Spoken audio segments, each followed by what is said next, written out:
ឈប់ធ្វើព្រាននារីយូរណាស់មកហើ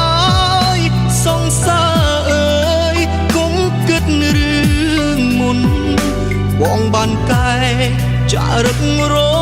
បងខ្លួនដើម្បីអូនមិនចង់ឲ្យអូនយំបងទៅណាបានអូនល្អយ៉ាងនេះបងស្មងអូនកុំបារម្ភកុំលួចគិតព្រោះរឿងយល់ច្រឡំសំខាន់គឺត្រូវជឿជាក់លើបងជឿជាក់មនុស្សអូនស្នេហ៍កុំគិតរឿងប្រដេបដាំង